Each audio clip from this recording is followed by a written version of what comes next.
towards the line, and Saucy Kid is going away from Aurelius. Magnus is going to win it again. Magnus wins the champion hurdle.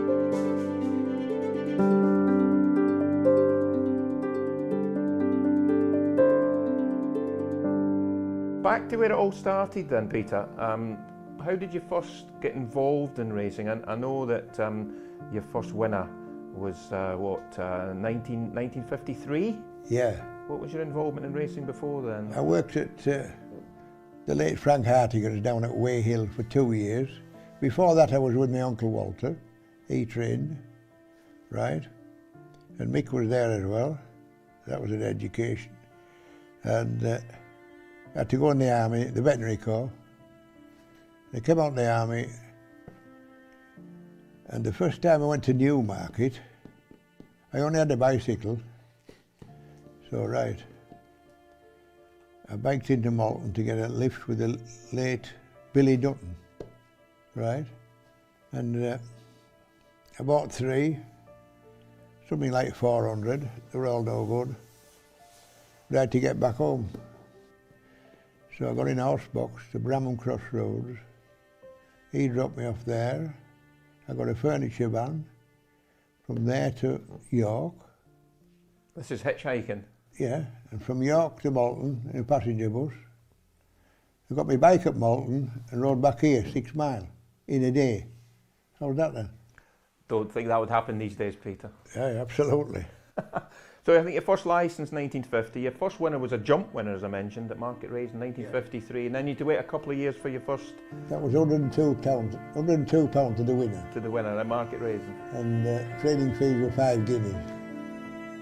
I don't want what a guinea is now, will I?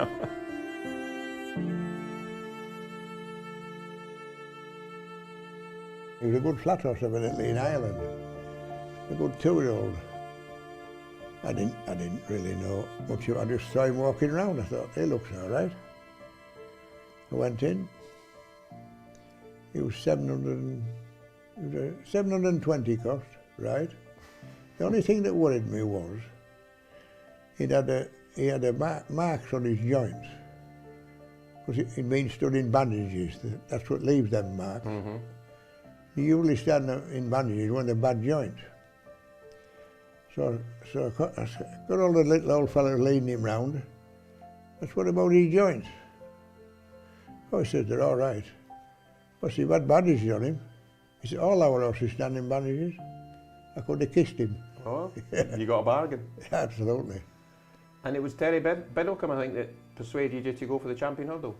Yeah, well, I put Terry up at, I didn't know he wanted to win a champion hurdle, but I knew he was good. I thought, who can we get? Terry Biddlecombe, yeah, he might know. I didn't tell him anything about like that. Kempton it was. And he won a short head.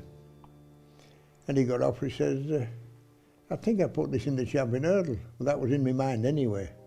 I just wanted to confirm it, that somebody would know. It worked out all right, yeah.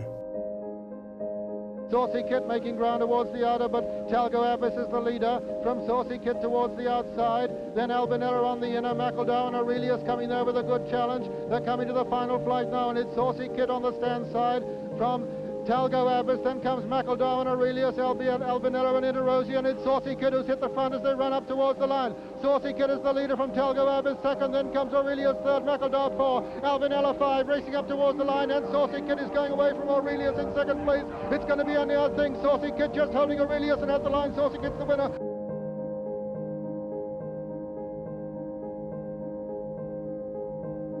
Touching on Night Nurse then, if I could see, he won 2 champion hurdles as well, Paddy Broderick.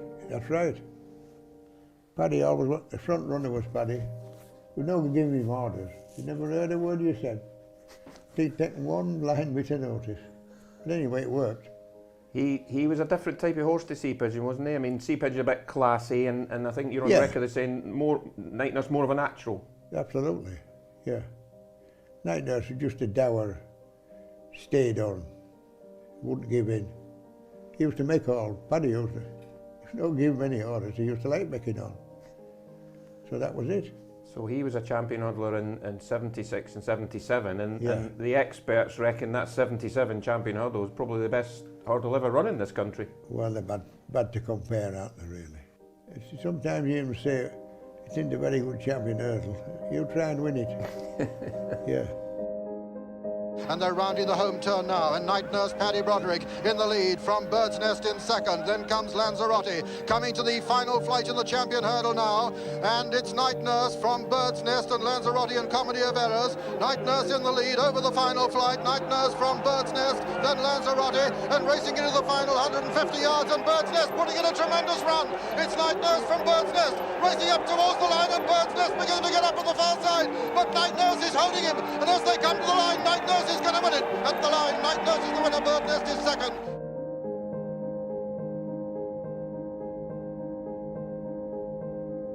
There was a rumour that you had the biggest bet of your life when Night Nurse won his champion hurdle in 77. I'm still sweating over that. Yeah, well, I'll tell you what happened.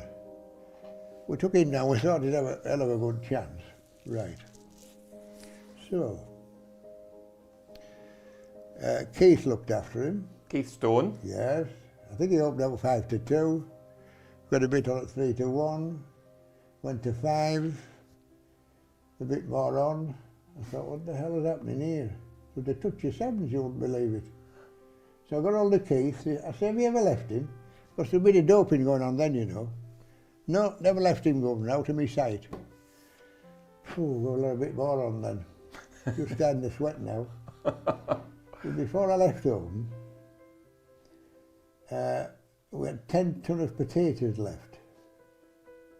I said, don't sell them, I might need them for cash. So right, he duly won. With a lot of champagne, enjoyed it. I came back home, the potatoes went from 100 to 150. So how was that for a double? Yeah. This is Night Nurse's box. We've got a replacement, probably won't be as good as him, but still, could excuse him for that. So that's where he lived. You could see what was going on. He didn't used to miss much. But he's got the highest rating for a hurdler ever. Has he? Yeah, I didn't know that. 182. Really? Your Istabrax, and they're all below Night Nurse. Yeah. Mm. And then the Talkie Faugheen going over fences late. Night Nurse went over fences late. He wasn't too bad as a chaser. One big mistake we made. He should have gone a year before he did. I don't know why, but we didn't do it. We should have done.